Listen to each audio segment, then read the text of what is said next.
Meron tayong ginagawa mga boss na Ford EcoSport 2016 model na manual transmission.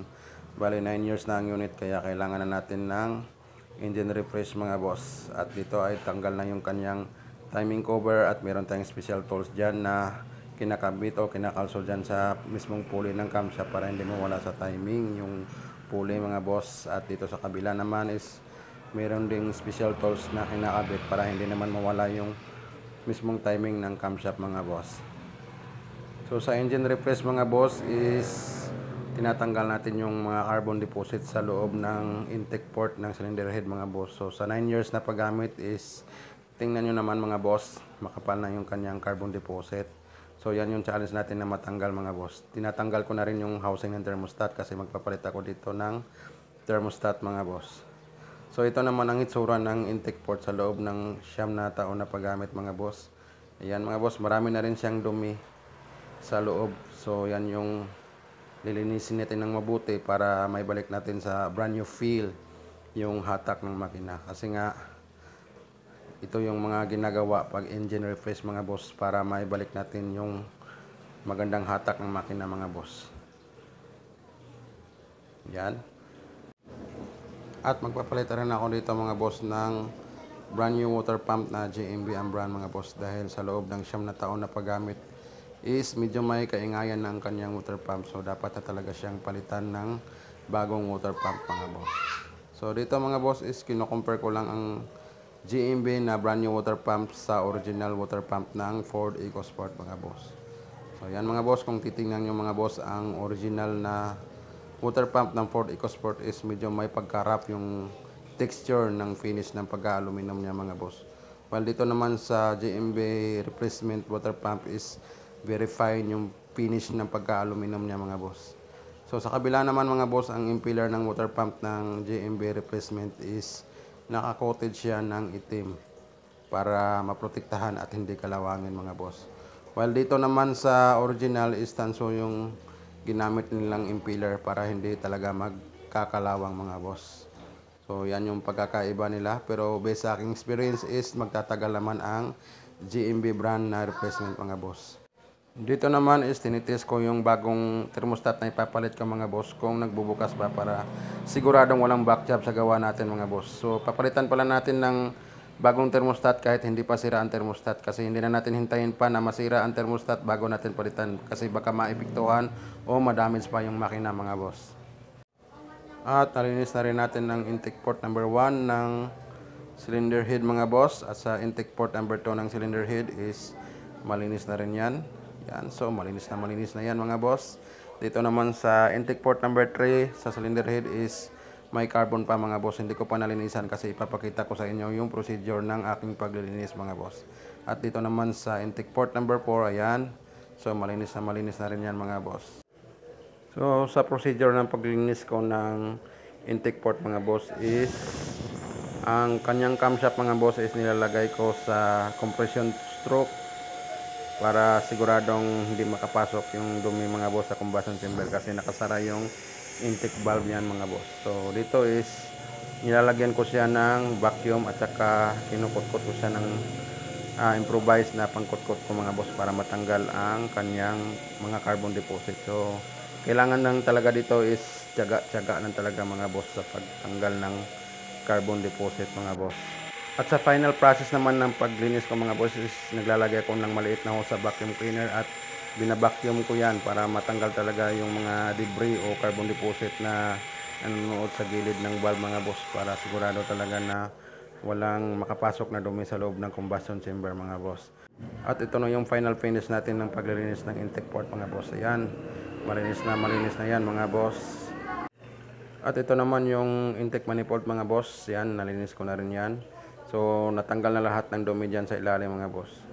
Maglilinis din tayo ng injector mga boss kasi marami na ring carbon deposit sa nozzle ng injector. So sa paglilinis mga boss is gumamit lang ako ng ultrasonic cleaner mga boss para talaga matanggal yung dumi sa loob ng nozzle mga boss. Lalong lalo na yung mga butas ng nozzle mga boss, napakaliit lang yan. So dapat natin matanggal yung mga nanikit na carbon deposit. So ultrasonic yung gamit ko sa paglilinis ng injector mga boss. Yan. So ito na yung finish natin sa paglilinis ng injector. Yan, so kung nakikita nyo mga boss is walang kadumi-dumi na yan mga boss. So may babalik na natin to sa brand new feel yung hatak ng makina nito. Pati nga pa rin ang map sensor nito is nilinis na rin natin gamit ang contact cleaner mga boss. At after ko malinis ang injector, ayan mga boss, kinakabit ko na ang injector mga boss para matapos na ang trabaho na ito mga boss. At ito naman kanyang air filter mga boss. So hindi pa naman siya masyadong marumi kaya i-retain natin yan. Pati na rin ang spark plug mga boss is hindi pa naman ito masyadong matagal na palitan. At magandang klase ito mga boss dahil NGK original na laser iridium ito mga boss. Kaya maganda ang performance ng spark plug na ito. Yan, so yan mga boss, tapos ko na siyang maikabit at ituturo ko sa inyo kung paano magsalin ng coolant at mag-bleed ng Ford EcoSport dahil maraming nahihirapan ito mag-bleed mga boss. So bago ako magsasalin ng coolant mga boss is tinatanggal ko muna itong takip ng bleeder ng radiator mga boss. Yan, so tinatanggal ko yan tapos kukuha ko ng hose na sukat dyan mga boss. Tapos isusok-sok ko siya dyan mga boss. Yan.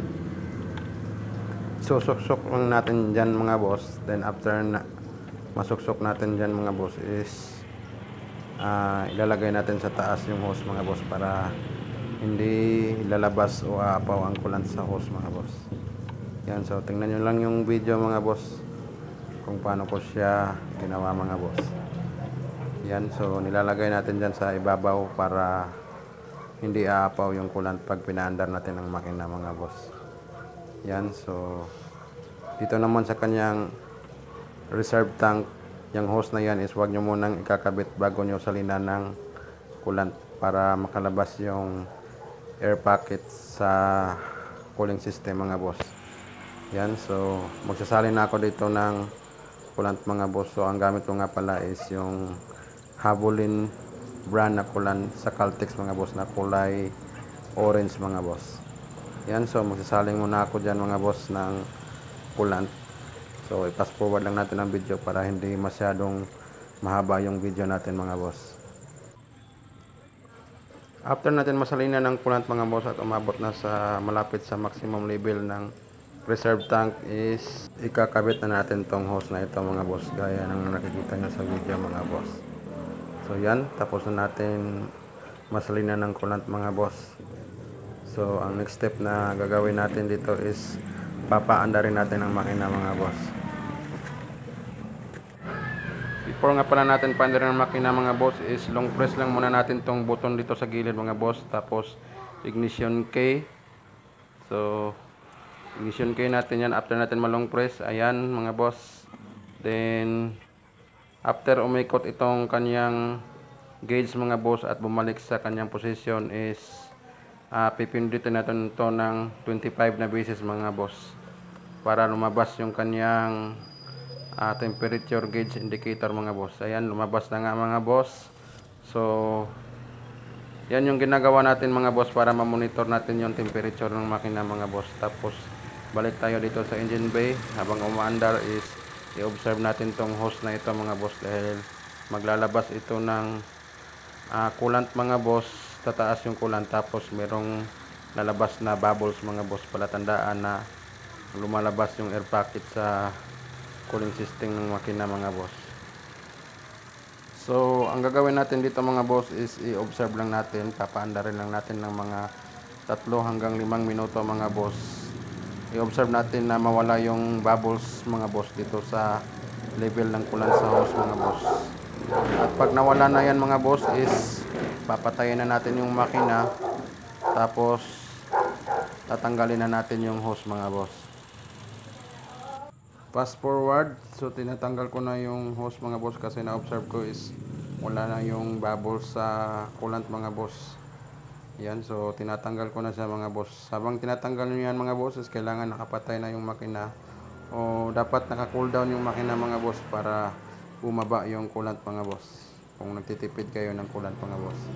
Yan, so punas-punas lang ng konti, so goods to go na to mga boss. Fast forward mga boss, dito ay magti-test drive na ako para masubukan ko kung nag-improve yung hatak ng makinang ito mga boss. Dito nga pala ako sa Aurora, Zamboanga del Sur mga boss. So kung magpapagawa kayo is punta lang kayo dito sa Purok Imilda, Poblacion Aurora, Zamboanga del Sur mga boss. Katabi lang siya ng highway mga boss, patungong Tukuran, Zamboanga del Sur mga boss. Nagpapasalamat nga pala ako sa magagaling na mekaniko dyan na nagbabahagi ng inyong mga kaalaman at idea. Salamat kay Jojo Agnot ng Master Garage. Sana mapansin nyo ang munting video na ito. At kay Sir Lagnot Dalaibot na si Mats Mechanic. Maraming salamat sa iyo sir. At kay Team Mechanic of Japan. Maraming salamat. Kay Gabriel Ford Technician, maraming salamat. At kay Fix It Right Garage, maraming salamat sa inyong pagbabahagi ng kaalaman. At dahil sa inyo is marami akong natutunan at ina-apply ko naman ngayon. So shout out sa inyo sir. Maraming salamat talaga dahil marami akong nakuhang idea sa inyo. Isa po akong silent listener nyo mga sir, at lahat po ng idea na binabahagi nyo is ina-absorb ko para mag-improve pa yung gawa ko mga sir. So, maraming salamat talaga sa inyo mga sir. At yan mga boss, habang niro-road test ko sa mga boss is napatunayan ko talaga mga boss is napaka-smooth na niya manakbo at napaka-responsive na ng makina mga boss. So ibang-iba na siya nung hindi ko pa siya na refresh yung makina mga boss. So hanggang dito na lang mga boss. Maraming salamat sa inyong suporta. God bless.